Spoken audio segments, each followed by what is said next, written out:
So, ladies and gentlemen, welcome to our Navamsa video of the week. And this week we're going to be covering, I know it's from last week, but man, something just comes up. It doesn't want me to make video on the same week. But today we're going to be covering Sun in the 11th house of your D9 Navamsa chart. And what happens when Sun, Surya, Aditya, is in the 11th house of your Navamsa, which is one of the most important charts in Vedic astrology, which is known as the chart of marriage, the strength of your planets, the inner self. Pretty much it's used as a normal birth chart. It's kind of like the extracted juices of your planets with the Navamsa. And if you do not know what planetary placements you have in Navamsa or in your birth chart and all the other astrological details, for that, check out the links here. Check out my full astrological report, including my books, consultations, and link to my academy, Maga Vedic Astrology Academy, where I teach you everything about astrology. And by end of this month, hopefully, I can open my second course on planets through nakshatra. So, anyway, Sun in the 11th house. So, when you have Sun in the 11th house of your Navamsa, first of all, what is the 11th house of Navamsa? Although we know 11th house is a house of gains, hopes, wishes, desires, it's the attainment of authority. 11th house in Navamsa shows the gain you get through the marriage. Are your desires able to be fulfilled through marriage? What kind of a network circle or your well-wishers, what happens to your well-wishers as you progress in life? And especially when you get married. Okay, because marriage is like a chemical reaction. Things mold, things change, things turn into something new.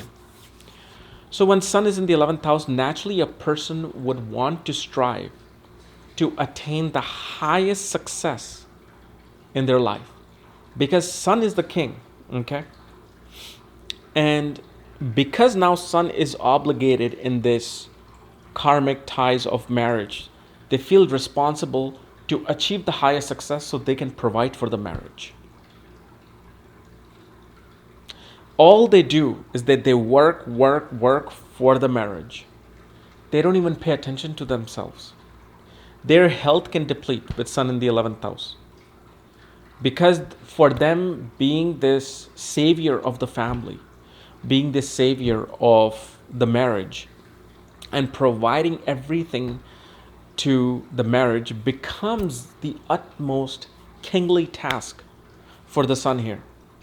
And usually this can go with mostly men who become the householders, who are taking care of, the spouse. But it can also reverse itself where, even in my own case, my mother was the breadwinner in the family. She was the one who was taking care of the business. Without her, my dad wouldn't have been able to continue that business. She became that glue, she became that manager, that human resource professional, and that administrator. And so this is what a person has to deal with. Like as soon as, when you become mature, after 36, or let's say when you get married, there is this sudden obligation you feel that it's all about this person and none about me. It's just something happens.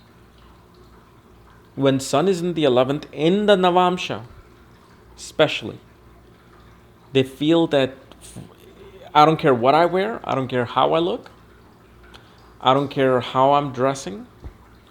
First, my spouse needs to be taken care of.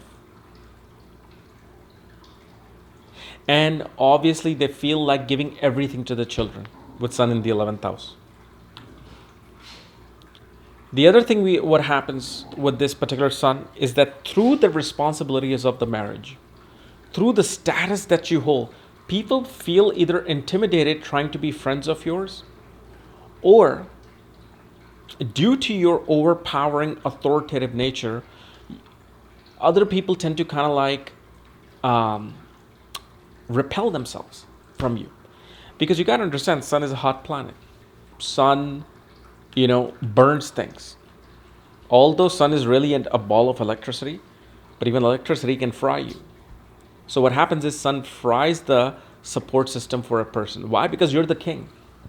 You're supposed to be the single one standing supporting yourself and other people. King is not looking up to, another person to provide for the kingdom, maybe the emperor, but mainly this person is the one that everybody comes to for resources. Everybody looks for support.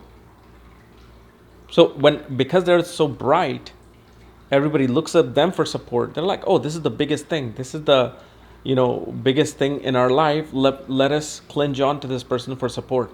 But when they're looking for support, they're like, how can we support a king? How can we provide that big assistant to the king? Now, they do receive it, but it's like, if let's say some other planet was here, you would have, truckload of help and, support. But with sun, you're the one who has to provide support. And at the same time, with sun, shows only when you like a person like father, an authoritative figure above you. So let's say if you're a manager in a company, well, then the executive manager, the vice president, they'll be the only one guiding you. Now, the other thing we also see with this person is that they devote themselves to marriage. They love being married. Unless, of course, in your ascendant, in the 1-7 axis, you've got certain planets that are taking it away. They want to do things for the spouse. They want to make money for the spouse. But see, sun is also status. Because king is regal, royal. What is the highest form of status you see? It's a royal status. So these people, because of their devotion and their work ethics, they actually rise in their line of work, in their life in general, if other planetary placements support this. Okay. So anyway, guys, this was my analysis of Sun in the 11th house of your D9 Navamsa chart. If you're new to my channel, subscribe below so you don't miss these type of videos. And if you want to know where your sun is placed, all the other astrological details, check out the links here in the shop sections. Otherwise, we'll see you tomorrow. Bye-bye.